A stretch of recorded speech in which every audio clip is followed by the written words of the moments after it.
매출 규모가 작은 기업과 큰 기업과의 차이는 무엇인가? 대체로 보면 큰 기업들은 여러 부문에서 어느 정도의 뼈대를 가지고 있다. 연구개발의 틀, 생산관리의 틀, 인적자원관리의 틀 등. 다른 말로 표현하면 구조이다. 일정한 형상과 각각이 작용하는 표준의 모양을 가졌다는 것이다. 흔히 바둑에서 집을 만들 가능성이 많은 형태를 보고 모양을 갖추고 있다라고 하는 것과 같은 뜻이다. 모양이 중요하다. 바둑에서 아군의 돌들이 많이 모여도 모양을 못 갖추고 포도송이처럼 뭉쳐 있다면 효율은 낮아진다.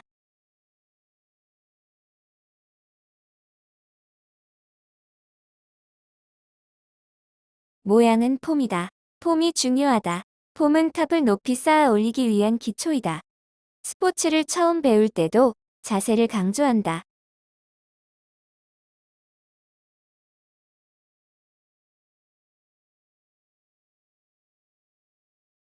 기본적인 자세가 앞으로의 발전에 지대한 영향을 미치기 때문이다. 그런데 기업을 경영하면서 이런 모양과 틀을 중요시하지 않는다면 어떻게 될까?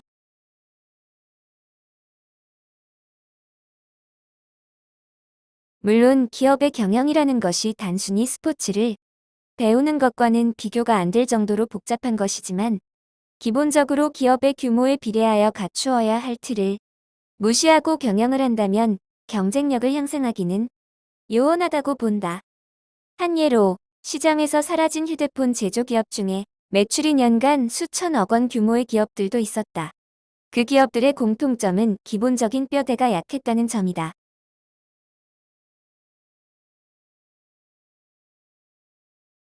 규모가 크면 조직이 일을 하도록 틀이 짜야 하는데 낮은 수준의 형태를 지닌 구조로 시장 환경에 적합한 체제 전환에 실패하고 말았다.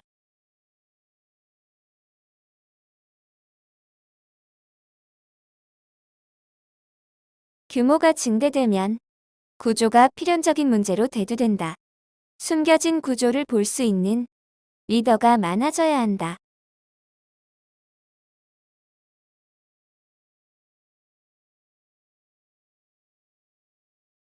오늘날 많은 기업들이 도약을 못하고 있는 이면에는 숨어있는 또 다른 폐단이 있다. 관리의 기초를 이루고 있는 PDCA 관리 사이클 때문이다.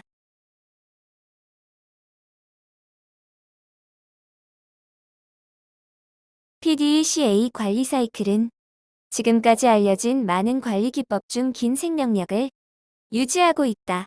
계획을 세우고 집행하고 체크하고 행동하는 일련의 매니지먼트 방식으로 분명 좋은 도구이다.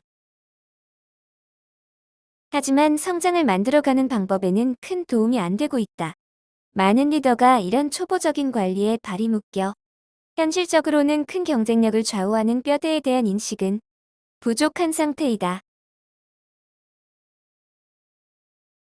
큰 프로젝트들이 방향 감각을 잃고 휘청거리는 경우나 정책과 계획들이 용두사미로 끝나는 경우는 대개 뼈대가 부실한 경우에 기인한다고 본다.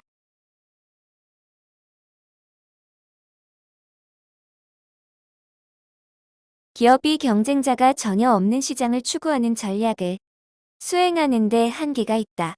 문제가 되는 것은 기업의 한정된 자원과 능력이다.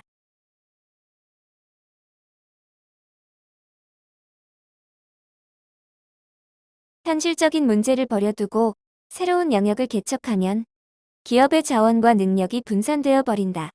결국 아무나 흉내를 낼 수 있는 전략이 아니다.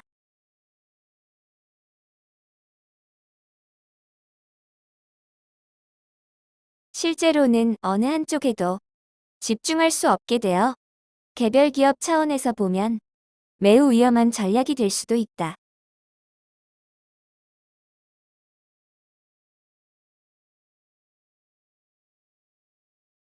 일반적으로 기업들은 경쟁사보다 시장 점유율을 높이기 위한 전략을 수립한다. 이론적인 바탕으로는 여러 가지 이론이 정립되어 있다.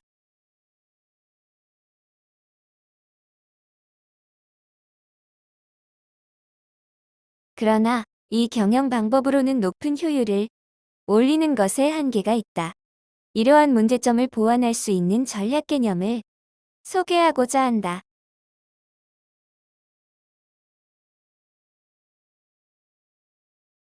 그것은 프레임에 초점을 둔 관리 방법이다. 이것을 적용하면 현재보다 훨씬 안정적으로 진보된 위치로 이동할 수가 있을 것이다.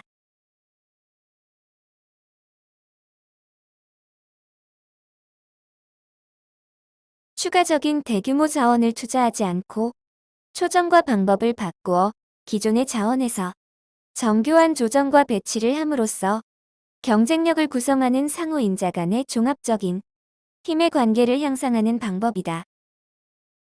즉 비틀어진 모형을 바로잡고 느슨한 연결을 촘촘하게 개선하고 방향과 구조를 재정비하여 효율성을 배가하는 전략이다.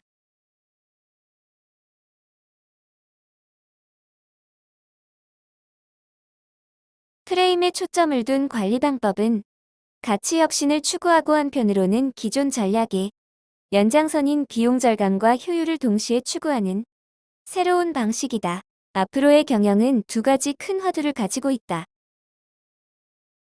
하나는 창조성이고 다른 하나는 설계된 효율이다. 창조성은 더 나은 가치를 만들어내는 가치 혁신의 게임이고, 고효율은 대량 생산을 가능하게 하는 생산성의 게임이다.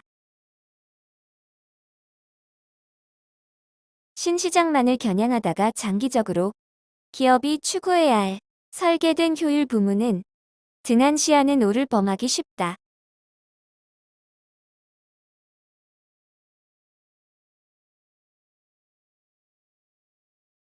낮은 효율은 구조적인 문제로부터 기인한다.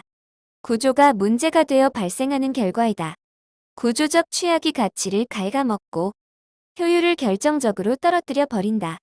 이런 구조적인 문제가 성장의 급소이다. 취약한 구조를 변모시킴으로써 가치 혁신과 생산성의 두 가지 측면에서 동시에 획기적인 도약을 할 수가 있다. 가치 혁신과 효율에 관련된 다음 5가지 구조적 요소를 살펴보자.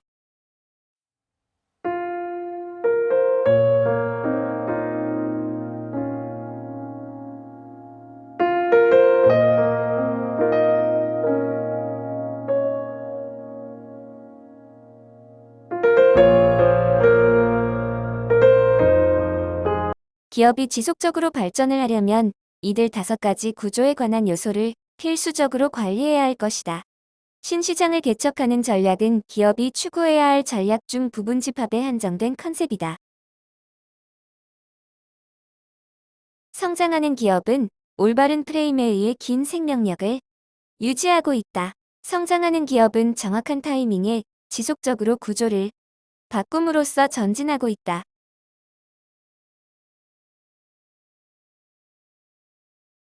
이제 구조는 진정한 급소가 되고 있다. 짜임새 있는 골격을 가진 기업만이 장기적으로 시장에서 싸움을 유리하게 이끌게 될 것이다.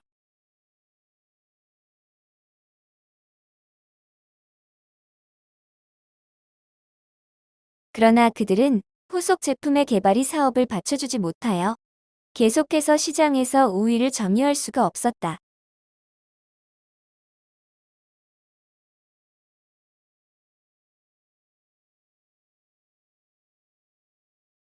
다음 그림은 구조와 관련된 프레임의 여러 축을 보여주고 있다. 화살표가 우측으로 기울어질수록 창조성은 멀어진다. 당신이 속한 기업의 화살표 각도는 어느 정도라고 생각을 하는가?